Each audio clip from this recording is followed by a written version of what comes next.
Welcome to career பேச்சு. இன்னைக்கு இந்த வீடியோவில் நாம சென்ட்ரல் கவர்மெண்ட்டோட மினிஸ்ட்ரி ஆஃப் கல்ச்சருக்கு கீழே செயல்படுற சாகித்ய அகாடமி ரெக்ரூட்மெண்ட் 2026 நோட்டிஃபிகேஷன் பற்றி தான் டீட்டெயிலாக பார்க்க போகிறோம். ஸோ இந்த ரெக்ரூட்மெண்ட்டில் டோட்டலாக 30 வேகன்சிஸ் வந்து அனௌன்ஸ் பண்ணியிருக்காங்க.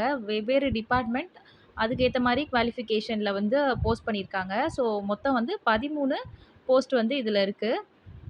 ஸோ ஃபர்ஸ்ட் வாங்க என்னென்ன போஸ்ட்டுக்கு எவ்வளோ வேகன்சிஸ் இருக்குது அப்படின்னு சொல்லி பார்க்கலாம். ஃபர்ஸ்ட் வந்து டெப்யூட்டி செக்ரட்டரி, இதுக்கு வந்து ஒரு வேகன்சி இருக்குது. இது வந்து ஹையஸ்ட் லெவல் போஸ்ட். இந்த ரெக்ரூட்மெண்ட்லேயே இதுதான் ஹையஸ்ட் லெவல் போஸ்ட். பே லெவல் வந்து 11 அனௌன்ஸ் பண்ணியிருக்காங்க. அதாவது சீனியர் அட்மினிஸ்ட்ரேட்டிவ் லெவல் பொசிஷன் இது. செகண்ட் வந்து அசிஸ்டன்ட் எடிட்டர், இதுக்கு வந்து ஒரு வேகன்சி இருக்குது. இதுக்கான பே லெவல் பார்த்தீங்கன்னா நம்ம 10 கொடுத்துருக்காங்க. ஸோ எடிட்டிங் மற்றும் பப்ளிகேஷன் ரிலேட்டடான ஒர்க்குக்கு வந்து இது வந்து முக்கியமான போஸ்ட்டு. தேர்ட் ஒன் வந்து senior library and information assistant, இதுக்கு வந்து 2 வேகன்சிஸ் இருக்குது அப்படின்னு அனௌன்ஸ் பண்ணியிருக்காங்க. இதுக்கான பே லெவல் பார்த்தீங்கன்னா நம்ம 6ஓட பே லெவல் கொடுத்துருக்காங்க. லைப்ரரி மற்றும் இன்ஃபர்மேஷன் மேனேஜ்மெண்ட் தொடர்பான பணிகளுக்கு வந்து இந்த போஸ்ட் வந்து ரொம்பவே ஒரு நல்ல வேகன்சி தான். அடுத்ததாக பார்த்தீங்கன்னா ஜூனியர் டிரான்ஸ்லேஷன் ஆஃபீஸர், இதுக்கு வந்து ஒரு வேகன்சி இருக்குது அப்படின்னு பண்ணியிருக்காங்க. இதுக்கான சேலரி வந்து பார்த்தீங்க அப்படின்னா பே லெவல் 6. டிரான்ஸ்லேஷன் அது ரிலேட்டடான ஒர்க் வந்து இதுக்கு ஏற்ற மாதிரி ஒரு பொசிஷன் வந்து. அதுக்கப்புறம் டெக்னிக்கல் அசிஸ்டன்ட் கொடுத்துருக்காங்க. இதுக்கு வந்து ஒரு வேகன்சி. இதுக்கான பே லெவல் பார்த்தீங்கன்னா நம்ம 6. அடுத்ததாக டெக்னிக்கல் ரிலேட்டடான ரெஸ்பான்சிபிலிட்டிஸ் வந்து இந்த வேகன்சிக்கு வந்து இருக்கும் இந்த கேண்டிடேட்ஸ்க்கு.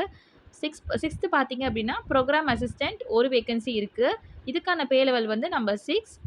ஸோ சாகித்ய அகாடமி நடத்துகிற இது வந்து லிட்ரரி ப்ரோக்ராம்ஸ் அப்புறம் ரிலேட்டடான ஆக்டிவிட்டீஸில் வந்து அசிஸ்டன்ட் கொடுக்குற பொசிஷன் தான் இந்த ப்ரோக்ராம் அசிஸ்டண்ட். அடுத்ததாக நம்ம 7 பார்த்தீங்க அப்படின்னா பப்ளிகேஷன் அசிஸ்டண்ட், இதுக்கு தான் 5 வேகன்சிஸ் இருக்குது. இதுக்கும் வந்து 6th பே லெவல் கொடுக்குறாங்க. பப்ளிகேஷன் தொடர்பான ஒர்க்குக்கு வந்து இந்த போஸ்ட் வந்து ஜாப் அது ரிலேட்டடான ஒர்க் இருக்கும். ஸோ இந்த ரெக்ரூட்மெண்ட்டில் வந்து அதிக வேகன்சிஸ் இருக்க போஸ்ட்டில் வந்து இதுவும் ஒன்று. அதுக்கப்புறம் பார்த்தீங்கன்னா 8th one proof reader come general assistant, இதுக்கு வந்து 2 வேகன்சிஸ் இருக்குது அப்படின்னு கொடுத்துருக்காங்க. இதுக்கு வந்து பே லெவல் 4. ப்ரூஃப் ரீடிங் அப்புறமா ஜென்ரல் ஆஃபீஸ் அசிஸ்டண்ட் வேலை வந்து இருக்கும். அடுத்ததாக வந்து ஸ்டீனோகிராஃபர் கிரேட் 2, இதுக்கு வந்து 4 வேகன்சிஸ் இருக்குது. இதுக்கான சேலரி வந்து பே ஸ்கேல் வந்து லெவல் 4 கொடுக்குறாங்க. ஸோ இதில் வந்து மொத்தம் 4 வேகன்சிஸ் இருக்குது. ஸோ ஸ்டீனோகிராஃபி ரிலேட்டட் ஸ்கில்ஸ் வந்து இதுக்கு தேவைப்படும் இந்த போஸ்ட்டுக்கு. அடுத்ததாக வந்து மேனேஜர் கம் ரைடர், இதுக்கு வந்து 2 வேகன்சிஸ் இருக்குது. ஸோ போஸ்டரில் வந்து 2 வேகன்சிஸ் அப்படின்னு கொடுத்துருக்காங்க. இதுக்கான பே லெவல் பார்த்தீங்க அப்படின்னா நம்ம 2.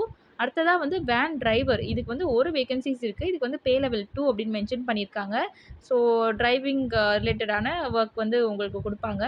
அடுத்ததாக பார்த்தீங்க அப்படின்னா ஜூனியர் கிளர்க்கு, இதுக்கு வந்து 4 வேகன்சிஸ் இருக்குது. இதுக்குமே வந்து பே லெவல் 2 அப்படின்னு மென்ஷன் பண்ணியிருக்காங்க.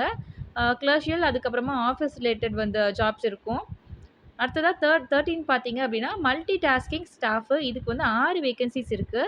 இதுக்கு வந்து பே லெவல் 1 அப்படின்னு மென்ஷன் பண்ணியிருக்காங்க. ஸோ இந்த ரெக்ரூட்மெண்ட்டில் அதிக வேகன்சிஸ் கொண்ட போஸ்ட் வந்து இதுதான். 6 வேகன்சிஸ் இருக்குது அப்படின்னு போட்டிருக்காங்க. அண்ட் சேலரி பற்றி பார்த்தீங்க அப்படின்னு சொன்னால் இந்த நோட்டிஃபிகேஷனில் 7th சென்ட்ரல் பே கமிஷன் பே லெவல் அதை வந்து ஃபாலோ பண்ணுறாங்க. ஸோ அதுக்கு படி வந்து உங்களுக்கு சேலரி கிடைக்கும். லெவல் 11க்கு வந்து 67,000 ப்ளஸ் அதுலேருந்து 2 lakhs வரைக்குமே உங்களுக்கு வந்து சேலரி இருக்கும். இதே மாதிரி வந்து எல்லா லெவல்ஸ்க்கும் வந்து சேலரி மென்ஷன் பண்ணியிருக்காங்க. ஸோ இது வந்து பேசிக் பே ஸ்கேல் தான். மந்த்லி அலவன்சஸ் வந்து டிடக்ஷன் அதெல்லாம் வந்து மாறுபடலாம்.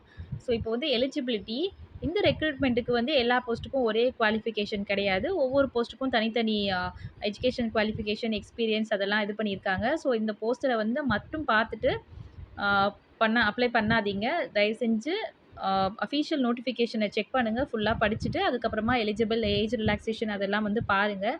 ஸோ கவர்மெண்ட் ரூல்ஸ் பிரகாரம் வந்து ஏஜ் ரிலாக்ஸேஷன் கொடுத்துருக்காங்க. அடுத்ததாக வந்து செலெக்ஷன் ப்ராசஸ் பற்றி மென்ஷன் பண்ணியிருக்காங்க. ஒவ்வொரு போஸ்ட்டுக்கும் ஒவ்வொரு மாதிரியான செலெக்ஷன் ப்ராசஸ் இருக்கும். ரிட்டன் எக்ஸாமினேஷன், அதுக்கப்புறம் skill test or typing test, அதுக்கு ஃபார் எக்ஸாம்பிள் கிராஃப் அந்த மாதிரியான வேலைக்கு வந்து அதுக்கு ரிலேட்டடான டெஸ்ட் இருக்கலாம். அதுக்கப்புறம் டாக்குமெண்ட் வெரிஃபிகேஷன், ஸோ அப்புறமா ஃபைனல் எலிஜிபிலிட்டி டெஸ்ட் இருக்கும். அடுத்தது அப்ளிகேஷன் ஃபீ பார்த்தீங்க அப்படின்னா யூஆர் ஓபிசி இடபிள்யூஎஸ்க்கு வந்து 1000 ருபீஸ் வந்து அப்ளிகேஷன் ஃபீஸ் மென்ஷன் பண்ணியிருக்காங்க. எஸ்சி எஸ்டி பிடபிள்யூபிடிக்கு வந்து 500 ருபீஸ் அப்படின்னு சொல்லி மென்ஷன் பண்ணியிருக்காங்க. ஆன்லைனில் மட்டும்தான் பே பண்ண முடியும். And also non refundable amount. So pay பண்ணுறதுக்கு முன்னாடி ஒன்ஸ் ஆர் ட்வைஸ் கன்ஃபார்ம் பண்ணிவிட்டு அதுக்கப்புறமா பே பண்ணுங்கள்.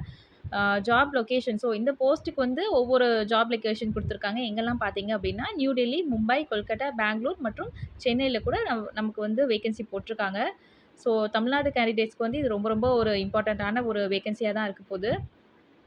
ஸோ அப்ளை பண்றதுக்கு வந்து நீங்க வந்து அஃபிஷியல் வெப்சைட்ல மட்டும் தான் வந்து நீங்க வந்து இது பண்ணணும். ஸோ அஃபிஷியல் வெப்சைட்டோட லிங்க் அண்ட் நோட்டிஃபிகேஷனோட லிங்க் வந்து டிஸ்கிரிப்ஷன்ல குடுக்குறேன். அங்க போய் பாருங்க. So last date for applying இந்த ஜாப்க்கு வந்து அப்ளை பண்ணுறதுக்கு வந்து 21 செப்டம்பர் 2026 அப்படின்னு சொல்லி போட்டிருக்காங்க. ஸோ அதுக்கு லாஸ்ட் டேட் வரைக்கும் வெயிட் பண்ணாதீங்க. நீங்கள் இன்ட்ரெஸ்டடாக இருந்தது அப்படின்னா கண்டிப்பாக நோட்டிஃபிகேஷன் செக் பண்ணிவிட்டு அப்ளை பண்ணுங்கள். ஸோ இதோட அஃபிஷியல் வெப்சைட் நம்ம டிஸ்கிரிப்ஷனில் இருக்குது. அங்கே போனீங்க அப்படின்னா அந்த பேஜ் இப்படி தான் ஓப்பன் ஆகும். அதில் வந்து கரியர் ஆப்ஷன் அப்படின்னு சொல்லி கொடுத்துருப்பாங்க. அதில் வந்து பார்த்தீங்க அப்படின்னா அதில் மென்ஷன் பண்ணியிருக்க நோட்டிஃபிகேஷன், அவங்க லிஸ்ட் அவுட் பண்ணியிருக்க ஜாபோட நோட்டிஃபிகேஷன் எல்லாமே பிடிஎஃபாக இருக்கும். அதுக்கு தனியாகவும் நம்ம டிஸ்கிரிப்ஷனில் கொடுத்துருக்கோம். அதை லிங்க் பண்ணி கிளிக் பண்ணிங்க அப்படின்னா அதோட அஃபிஷியல் நோட்டிஃபிகேஷன் பேஜ் இதுதான். ஸோ கம்ப்ளீட்டாக தரவாக படிச்சுட்டு அதுக்கப்புறமா இன்ட்ரெஸ்டடாக இருக்கீங்க, நீங்கள் எலிஜிபிள் அப்படின்னு நினச்சிங்க அப்படின்னா ஒன்ஸ் ஆர் ட்வைஸ் செக் பண்ணிவிட்டு அதுக்கப்புறமா அப்ளை பண்ணுங்கள். இந்த வீடியோ பிடிச்சிருந்தது, யூஸ்ஃபுல்லாக இருந்ததுன்னா லைக் பண்ணுங்கள், உங்கள் ஃப்ரெண்ட்ஸ்க்கும் ஷேர் பண்ணுங்கள். தேங்க்ஸ் ஃபார் வாட்சிங் கரியர் பேச்சு.